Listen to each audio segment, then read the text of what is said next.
Oh, another thing too is the when you go to the apps, there is an app here that there is some documentation says instructions, and under the instructions it has this manual here, which apparently is probably the one that you would think that would be the manual for this car, which it is 18 pages long.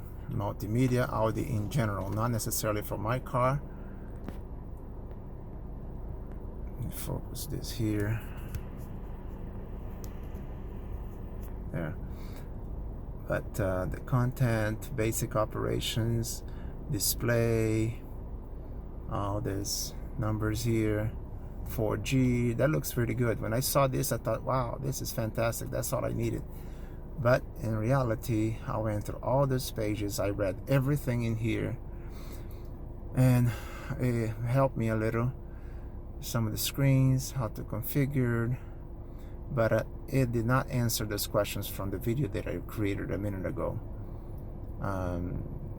Even here where it says playback sources, even here I even have a, how can I map the video, because I have a DVD system here. Can I play the DVD through the Android?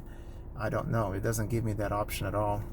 I tried reading through this here. Like I said, I read all the pages, but there is not a complete. It only shows the basic stuff, and some of the stuff that shows here I don't have it on this car.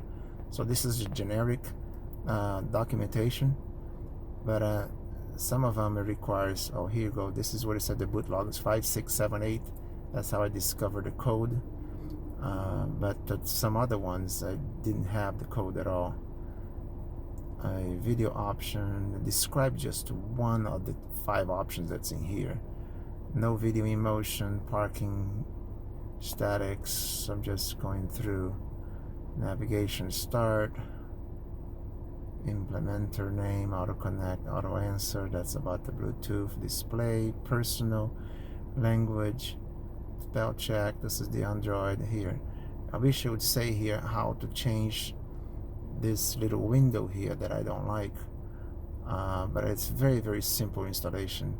Program installation and deletion. 4G, see, it's kind of a half of a page of installation. And this is the manager, the APK. Anyway, to change the car, touch to change the car, and it goes here, press for a few 10 seconds, just like what you told me, the guy told me. General, see the mode, the rear camera. See, it goes through here. That was how I learned a few things in the car. But I see, as you can tell here, it's factory. This gives a better explanation. This particular model here, this software gives a little better explanation of what those items are. On my screen, it doesn't never give me this detail here of a 1 to 15 factory. It doesn't give me that. Somehow this instructions here is for a different car or a different version of my car. It's probably for the Mercedes-Benz, because it says here Benz.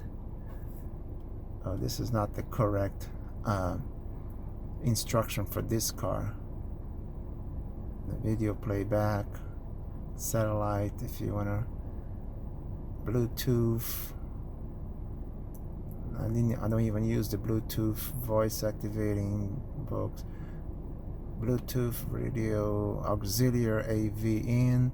I'm not using AV in. The cable for AV and the video is not even connected on my car. It's just loose behind the dashboard here.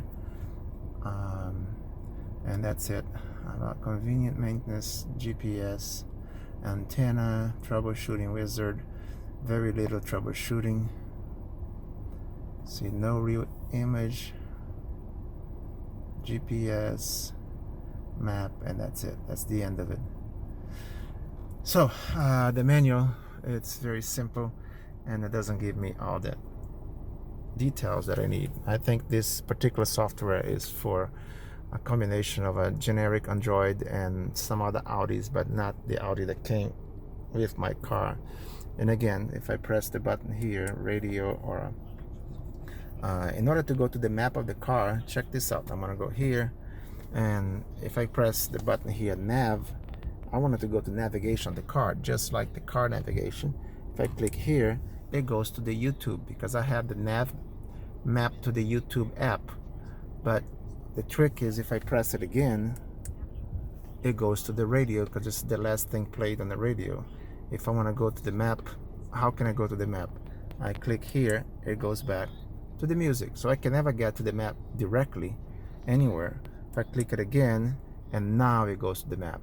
So it takes like a combination of this button plus this button twice, and then I get to the map. So I just want to be able to program it or to leave it so like I press 3 times holding, and then it would go to the Android or go into something. But I don't know. Nothing that I do. I try to hold it down for 3 seconds. It's already there on music. I press it again, 3 seconds, and now I'm into the navigation. I'm going to press it again just once, and here it's just very different, and I just want to understand how that works. I'm learning on my own, and it's just frustrating that I cannot get it right. I want to be able to also if I go to the radio and I take it to the dealership, to the Audi dealership, I don't want them to complain and say, well, you messed up, you changed the configuration, you changed your regional, I can't help you, you don't have any warranty or anything. So they're going to be confused. That's why I want the buttons to always work the way it's supposed to work by default, even though it has this extra screen here. But they don't need to know about the Android part unless if they touch the screen, and then they can go here. So I don't want this mapped anywhere. If I can somehow find a way to map this to the original car and never change, so it would not be confusing. Okay, thank you so much.